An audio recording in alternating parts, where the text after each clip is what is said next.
his stint in jail is when he joined the Nation of Islam and dropped the name Little and changed it to X. And he did this to kind of show that he was no longer under that hold of the name Little. He was his own person. So it's kind of Xing it out, you know, Malcolm X. And so this was symbolizing that he was a new character. And so when he left jail, he was, you know, part of the Nation of Islam and very heavily religious. And then he decided to really get into black rights. Now, for instance, not for instance, but something I should bring up is that despite, it's a common myth that Martin Luther King and Malcolm X did not like each other. This is totally false. Dr. King, when Malcolm X was assassinated, in a telegram to his wife, or his widow, Betty Shabazz, he even said, even though me and Malcolm didn't always see eye to eye, he still had lots of love and respect for him and thought he was a courageous and a very smart man. And so this was during the time where a lot of people weren't really into the violence thing. This was during a time where Martin Luther King and people like that, Rosa Parks, etc., were in power in this movement, really. And they were spreading love and peace and hair grease and all the good stuff, you know? And it came as a shock to everybody, like, there is this man who's saying, y'all need to get up and start fighting back. And everybody was taken aback, but some people liked this. And this is why Malcolm X is so influential like he is today, because he shined a light on a new path that people were too scared to go down. Because this was the 40s and the 50s when racism was at a high in the U.S. This is when we were scared, or us African Americans, we were scared to speak out. We were scared to really tap into our rights that we knew we had because of the fear of lynchings and bombings and etc. And so Malcolm X stepped into the game and he really turned things around for a lot of people. And so Malcolm X decided to start speaking and start spreading the word of, he didn't necessarily say all violence, but he said that, you know, even one of his quotes, it goes along the lines of, you know, be respectful, be peaceful, etc. But if someone puts your hands on you, put them in a cemetery. And so he wasn't one to say that you should not have peace, but he more said, if peace doesn't work, have a backup plan, and that backup plan be violence. And so, and this really, really, really made him notorious, and it also put his life in danger. For instance, Malcolm X was doing an interview with Ebony magazine, and you're probably familiar with this cover. It's when he's holding a rifle when he's peering out of a window, and he did this because the Nation of Islam was out to kill him.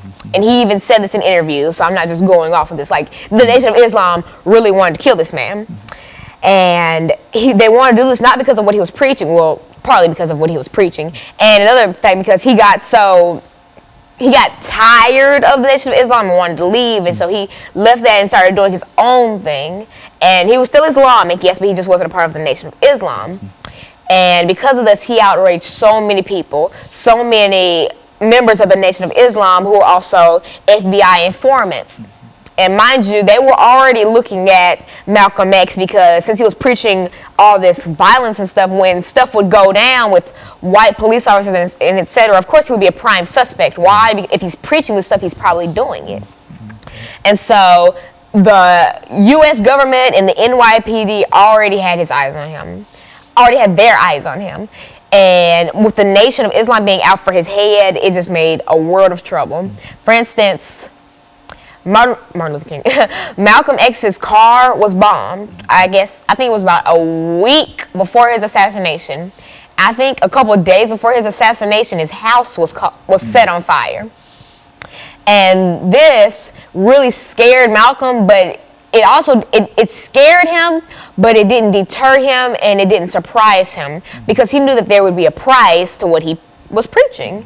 Like, Martin Luther King lost his life because he preached happiness and love and equality, and people who didn't believe in that wanted to get rid of him.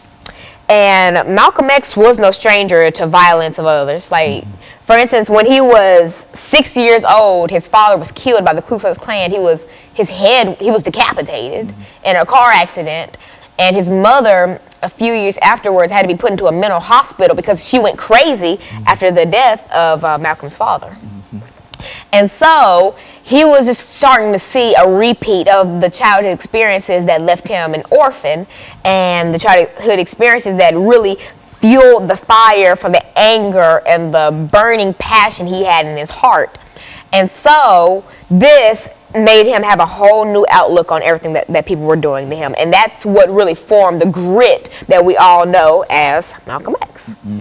And so in a real sense, Alana, Malcolm X was a contemporary of Dr. Martin Luther King, but one had a different point of view in terms of how you solve the many social problems that were facing African Americans, especially, but many minorities in the United States of America. And so you can put one on one side and one on the other. And you can, but I feel as though if you talk about one, it wouldn't necessarily be fair not to mention the other, because even though they were almost polar opposites, they all stood for one common thing: the equality of African Americans. And without the help of both these two very powerful figures, we wouldn't be where we were today. We wouldn't be on television. You and I wouldn't have the freedom that we have right now. And so I think you always have to bring up one when you speak of the other, only to be fair, I guess, because you have to really show both sides of the spectrum. You can't talk about peace for black people without talking about the people who wanted violence for black people, because you may not think it, but they do coincide. Amen. And we amen that, because it's time for our second commercial break, and we'll be back with our audience following this very, very short commercial break.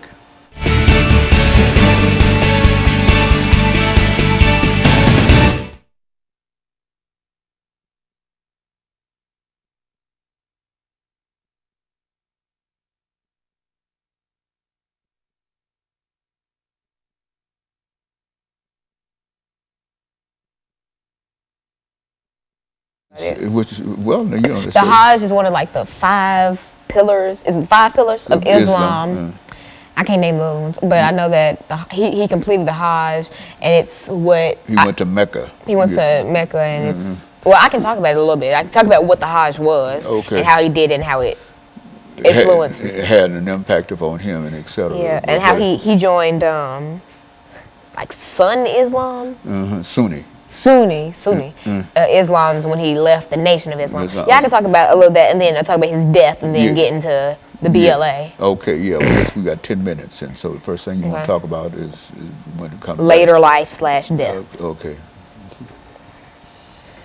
That's some good information. You really can really handle it. Surprised me. One minute, Dr. Haney.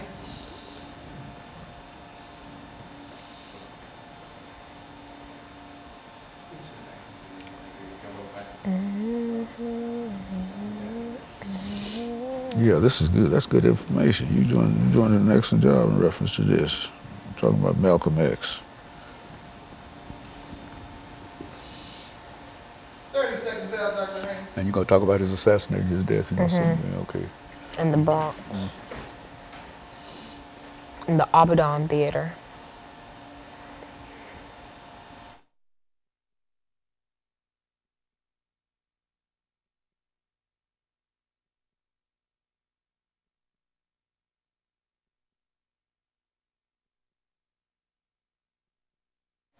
Thank you, and welcome back to the final segment of the show for today. We're talking to Alana McLaughlin, and she's given us some information in reference to Malcolm X and the Black Liberation Movement.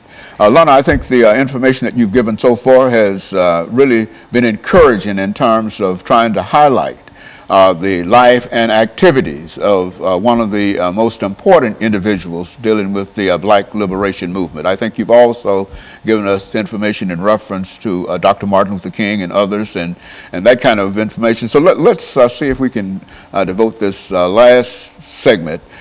We've got about 10 minutes to the life and the death and the latter period dealing with Malcolm X, and to try to get in as much information as you care to give us in reference to that, so that our audience can have a better understanding of his activities. All right, if you're just tuning in the first two segments we talked about Malcolm Little, better known as Malcolm X's background, and him joining the Nation of Islam, leaving the Nation of Islam, joining Sunni Islams, and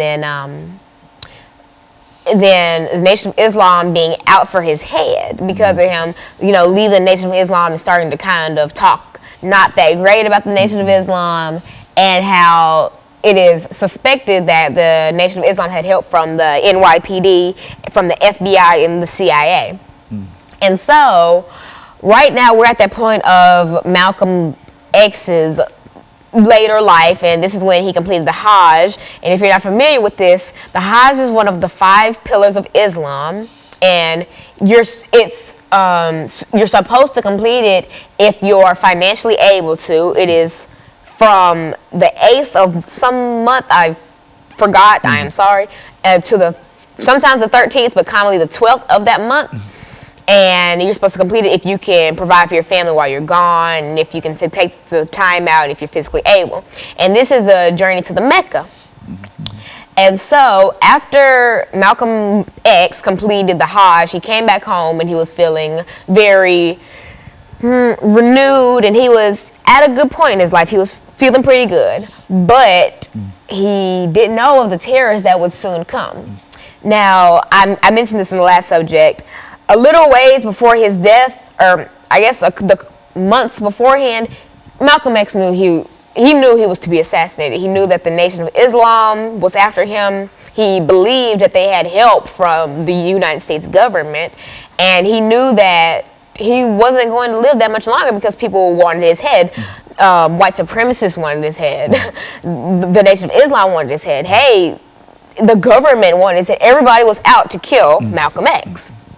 And so a couple weeks, I guess about a month before, he was giving an interview to a news station where he basically said, yes, the Nation of Islam is out to kill me. And he told radio stations this, and he let it be known that they were trying to kill him. And Ebony, the magazine, caught wind of this, and they decided, let's dramatize this whole situation by getting him in Ebony. And this resulted in the famous Ebony photo shoot with Malcolm X and Ebony that resulted in the photo where Malcolm X is holding a rifle and he's peering out of a window. And in talking to Ebony, he was basically saying how he would always defend his family and stuff, hence why he was posed with the rifle and, peering out of a window. And this really added a lot of fuel or gas to the fire. And this resulted in his car being bombed and his house being set on fire. And then finally, when Malcolm X was preparing for a speech on Pan-Africanism and black superiority, he was preparing in the Abaddon Theater, which was packed with 400 people, and himself, so I guess 401. And somebody yelled a racial slur towards black people, "Get out of my pocket." So I'm guessing that a black person was in somebody's pocket. I don't really know what the meaning behind that was. But anyway, some of the security guards at the Abaddon Theater in the Bronx were trying to break it up when out of nowhere, people started shooting, and they eventually got Malcolm X. And there are many conspiracy theories about who killed him or why. For instance, the 3 men that were charged, one confessed, but he also signed papers that said that that the other 2 were innocent. And the other 2 spent life in jail, but that one who signed the affidavit saying they were innocent, he got out on bail in 2009, I think, and maintained his innocence up until his death in August of 2009. And so, we truly don't know who killed Malcolm X, but we do know that he was shot 21 times, ranging from his shoulders, his torso, upper area, lower body, 21 gunshots. And if you look up photos from that day in the Abaddon Theater, there's chairs knocked over, there's gunshots everywhere. There's bullet holes everywhere.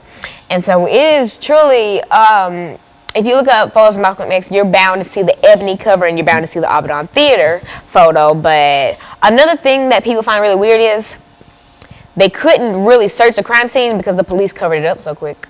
The police like cleaned up the crime scene like that after Malcolm X, both, was assassinated. And people find that very weird. And so conspiracy theories range from saying the CIA did it, the NYPD did it, Elijah Muhammad of the Nation of Islam did it, the Nation of Islam did it, a lot of intelligence did it. And so we will never truly know, but we do know that the Nation of Islam was no stranger, and they didn't even try to say that they were innocent in it. Everyone knew that the Nation of Islam was out for his head, but they never naturally confessed to it. But in an interview a little after Elijah Muhammad's death, after Malcolm X's death, Elijah Muhammad of the Nation of Islam, he said, Malcolm Little got what he preached. And then he said, I'm not saying I had any involvement with it, but it's not hard to see that somebody killed him.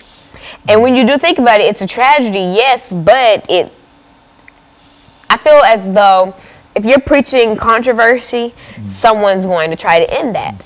And, you know, back when Martin Luther King was preaching about equality and stuff, that was considered controversy. Why? Because we lived in a country, and especially in the South, we lived in a part where equality wasn't a thing. No one believed in equality. The founding fathers didn't, and the people of that day didn't. And so you're preaching about something that's so wild, and someone was fed up with that, and so someone decided to end Martin Luther King. And so basically you just how do I explain this? You just have to really decide if you're going to be a martyr for a cause. You really have to decide, is this what you want to give your life for? And Martin Luther King, he decided to be a martyr for his beliefs, and Malcolm X knew he was being a martyr for his beliefs. What impact do you think that Malcolm X has upon young people like yourself, Lana, over the last minute and a half that we have? Malcolm X has had impacts on my society, the NAACP, the BLA, which is the Black Liberation Army. He's had impacts on civil rights leaders. He's had impacts on everybody. You may not agree with what he preaches, but even if you don't agree with it, he's still impacting you because you're thinking about it. And he's been in magazines and etc., and he's always praised commonly for his beliefs, but a good deal of the time he's praised not for his beliefs, but for his courage and his strength and his mind, because he was crazy, but he was crazy smart. He knew how to articulate his beliefs and how to share his thoughts, and it may not have been correct to you, but you can't say that he didn't say it pretty well. And so he always knew the right words to use, and he knew exactly what to say. And so Malcolm X, he's shaped our society. He's helped give black people the equality that we yearned for and that we worked hard for and that we deserved. And without him and people like him, I don't think we would be in the spot that we are today. And Lana, let me say during this last 30 seconds that we have here that we can certainly appreciate the information that you have dealing with Malcolm X, and that the information put Malcolm X in a very, very important category. And I would encourage others to listen to what you have to say. And we'll be back with our audience next week. And we encourage you to tune in again next week for another informative edition of Comments. Thank you and good morning.